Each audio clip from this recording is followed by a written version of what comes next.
सिंधुदुर्ग जिल्ह्यात गेले 4 दिवस धुवाधार पाऊस कोसळत असल्याने जिल्ह्यातील नद्या नाल्यांना पूरस्थिती प्राप्त झाली असून जनजीवन विस्कळीत झाले आहे।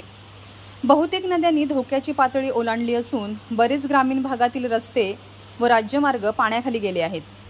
सह्याद्रीच्या पायथ्याशी गेले 2 दिवस जोरदार पाऊस सुरू असल्यामुळे गड नदीला पूरस्थिती पाहायला मिळत होती। कणकवलीतून वागदेला जोडणारा केटी बंधारा पाण्याखाली गेला होता। तसेच कणकवली येथील गणपती साणा परिसर पाण्यात बुडाला होता। कणकवली आचरा मुख्य मार्गावर उर्सुला स्कूल नजीक जाणवली नदीचे पाणी भरल्यामुळे मंगळवारी सकाळपासूनच वाहतूक ठप्प झाली होती। आचऱ्याकडे जाणारी वाहतूक बिडवाडी मार्गे वळविण्यात आली आहे। कणकवली तालुक्यासह बहुतेक ग्रामीण भागात पूरस्थितीने रस्ते ठप्प झालेत।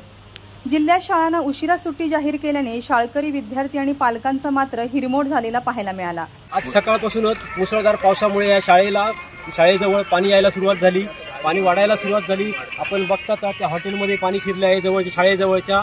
आज सकाळी शासनाचे कोणतेही आदेश न मिळाल्यामुळे शाळा भरवण्यात आली होती। आता ती त्वरित सोडण्यात येत आहे। शाळा लवकरच मुलांना घेण्याला सर्व मुलं हजर झाले आहेत। पाण्याचे प्रमाण आता हळूहळू वाढत आहे। पाणी रस्त्यावर आले आहे। हळू पुढे पोलिसांनी बॅरिकेड लावून हा आचरा रस्ता बंद करण्यात आला आहे। थोड्याच वेळात आता हा रस्ताही बंद होईल। सर्व यावर्षी काम पूर्ण न झाल्यामुळे हा प्रॉब्लेम झाला। पाणी यायला सुरुवात झाली। पुढच्या वर्षी पुन्हा हा रस्ता पूर्ण होऊन हा प्रश्न निकाली लागेल असे अपेक्षा आहे।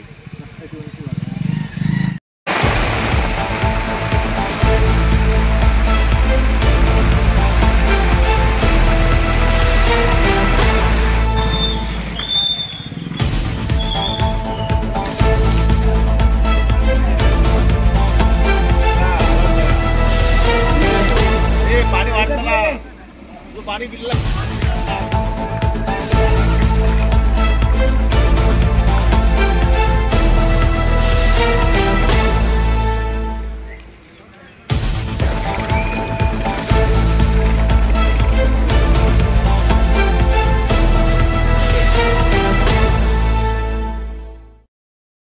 Viraj Gosavi, Maharashtra live news, Sindhudurg.